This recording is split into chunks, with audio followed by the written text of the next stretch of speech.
Isda, bagsak presyo sa bayan ng Malabon. Ang detalye mula kay Edwin Duque, Aris 23. Mamalengke muna tayo. Edwin, good morning. May puntag ko yung Angel. Kaya pala kapi ang tao rito sa bayan ng Malabon sa pagganitong oras ko Angel. Ang presyo ng galunggong hindi 300, 180 pesos. Oh? Yung bawat kilo. Ay naku, kaya pala punong-puno itong kalsada dahil sa mura at bagsak ang presyo. Ang bagos, nasa 220 hanggang pinakamalaki na itong 240 na 300 sa ibang palengke. Ang sa linya si Kuya Angel, hindi na per kilo. Per tumpok, may 1 kilo, 50 pesos. Ang sugpo, ang pinakamalaki ngayon dito ay 300 pesos.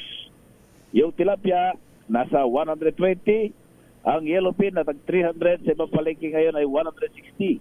Yung tuna ulo, 150 pesos. Yung kilo nito, itong pusit kalawang na 200 o nasa halos 300, mabibili mo lang ng 180 pesos. Ang dalagang bukid, 180. Ang pangkalamanis na pusit ay 280 pesos. Pero sa presyo ng karne ko, Angel, ay hindi naman sumasakayo doon sa bayan. Kundi, ganun pa rin. Ang manok ay 240. Yung baboy, 360. Ang itong frozen na baboy naman ay 280 pesos. Sa pork chop, 340. Ang giniling, 340. Ang pata hulihan, 260 at 320 naman sa pata unahan. Yung liempo, mahal pa rin. Nasa 400 pesos. Ang kambing, 500 pesos bawat kilo. Sa presyo ng mga gulay Kuijel, nangunguna pa rin ang pagtaas ng presyo ng ampalaya, nasa 300 pesos bawat kilo. Abang hindi naman natin ang ibang mga presyo ng iba pang gulay. Ang presyo ng bigas, magmumula ito sa 48. Meron 48, 54, 58. Ang pinakamahal ngayon dito, Dinorado, pero may na-discover ako Dinorado ko, Angel. Ibinibenta lang sa kariton per sako lang. Alam mo magkano? Binibenta ng 1,250 isang sako, 50. Sabi niya galing daw ito ng Nueva Ecija na ayaw naman pa kung Dinorado, ha? Ito pa ay Dinorado. Ano yan? 50 kilos? At 25? 50 kilos ko, Angel. Ba, talaga mura, ha? Mura. Pero pa isang sako lang. Minsan daw may nag-order sa kanya nag-uusap na lang dahil kapag nalaman baka sisingilan sa ng pesto. Ayan, mura lang pero kung dito ka sa may isang bangketa rito na pagpitik-pitik, kaya pala may mga pumipila rin. Napakamura pala ng kanyang presyo. Alam mo magkano puhunan niya? 900 pesos bawat sako pag kinukuha niya raw sa puno. Ayan, kaya kanina hindi ako naniwala, pero sabi ko ay dudumugi ka talaga. Dahil yung 35 kilos sa kadiwa ng pagulo, dinudumog.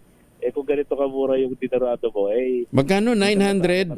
Magkano ang puhunan niya? 900? May 900 daw ang kuha niya sa BPSIHA. Dahil, ito pala sabi niya, ito yung ang ginamit dito, yung mga, ang tawag dito doon sa ginagawa ngayon ko, Angel, na ginagamitan ng mga, yung pataba na organic. Oh. Ayan, yung talaga, ha? Medyo daw mura. So lumalabas 18 pesos per kilo lang ang kuha niya? Mura, ha? Ganoon lang pinaka. Kaya sabi niya, hindi niya raw masyado papitik-pitik lang yung kanyang benta. Kaya sabi ko, pailan-ilan lang.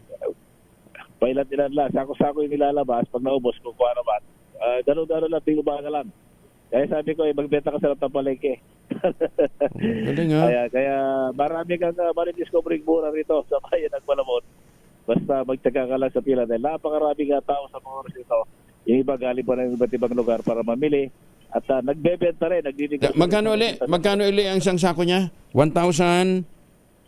1,250 yung hasbin na Dinorado. Pero sabi niya, mabibili niya raw ng 900 sa Nueva Ecija. 25 pesos per kilo. Oo, ano. Okay. Pero magkano pwedeng bilhin? Ilang kilong pwede bilhin sa kanya? Isang sako lang. Ito, yung kilo-kilo, yung mas marami daw yung mas malaki daw yung benta.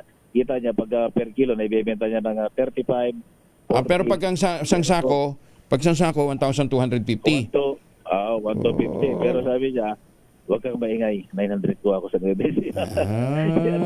Sinabihan ka palang wag maingay, binroadcast mo naman. Binulong ko lang ko, Angel. Saan kaya niya sa Nueva Ecija kinukuha yan, ha?